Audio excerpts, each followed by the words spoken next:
राहुल गांधी अभी वोटर अधिकार यात्रा के सिलसिले में बिहार में यात्रा कर रहे हैं।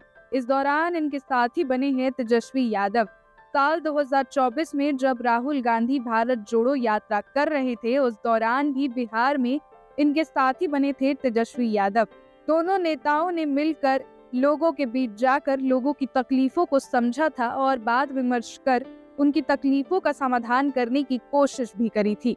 उस दौरान साल 2024 में लोकसभा चुनाव के दौरान दोनों नेताओं ने बिहार में अपनी एक नई छाप छोड़ी थी। राहुल गांधी ने भी बिहार में नई छाप अपनी छोड़ी और नई पहचान बनाई। बिहार की गलियों में राहुल गांधी उतरकर बिहार के लोगों से बातचीत कर उनकी समस्याओं को समझा और लोकसभा चुनाव 2024 में कांग्रेस ने बिहार के कई जिलों में सीट पर जीत भी हासिल की थी। आपको बताते चले कि अभी एक बार फिर से बिहार में विधानसभा चुनाव होने वाले हैं और इस चुनाव को देखते हुए एक बार फिर से तेजस्वी और राहुल दोनों ही बिहार की सड़कों में एक बार फिर से उतर गए हैं। दोनों नेता एक बार फिर से लोगों के बीच जाकर उनके अधिकारों पर बात विमर्श कर रहे हैं। अब देखना ये बड़ा मजेदार होगा कि क्या राहुल गांधी की वोटर अधिकार यात्रा बिहार पर बिहार विधानसभा चुनाव से पहले प्रभाव डाल पाती है या फिर ये यात्रा विफल हो जाती है। राहुल गांधी ने सोशल मीडिया पर वोट चोरी का एक वीडियो साझा किया। ये वीडियो सोशल मीडिया पर आग की तरह फैलने लगा।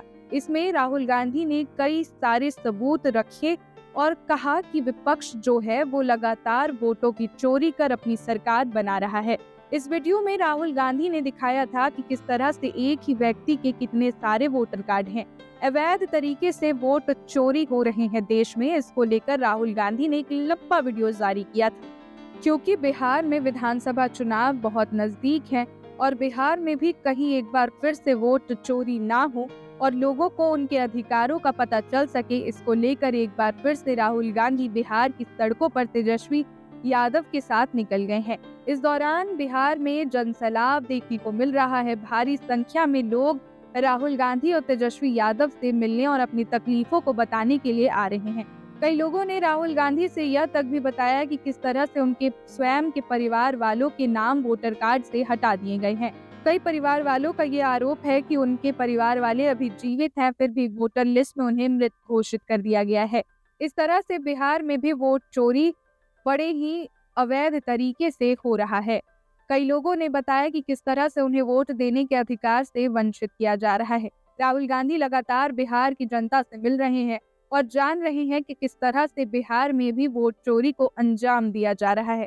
इससे पहले बिहार विधानसभा चुनाव हो, राहुल गांधी वोटर अधिकार यात्रा के दौरान लोगों को अपने वोट को लेकर जागरूक करना चाहते हैं। इसके लिए वे लगातार बिहार के कई जिलों में जाकर लोगों से मिल रहे हैं, बातचीत कर रहे हैं और उनके वोट के अधिकार को उन्हें बता रहे हैं। आपको बताते चले कि राहुल गांधी ने एसआईआर को बिहार की जनता से वोट लूट पर भी आरोप लगाया है।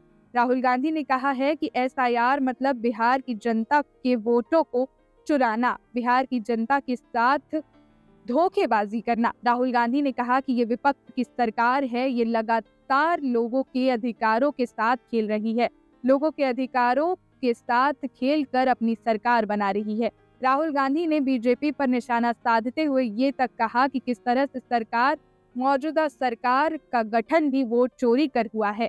लगातार चुनाव आयोग पर राहुल गांधी और कांग्रेस के नेता आरोप लगाते जा रहे हैं कि देश में वोट चोरी को अंजाम दिया जा रहा है। राहुल गांधी ने कहा कि वोट एक आम आदमी का अधिकार है, इसी अधिकार पर लोकतंत्र देश में टिका है। अगर इस अधिकार में भी चोरी की जाएगी तो क्या ये देश लोकतांत्रिक देश कहला पाएगा?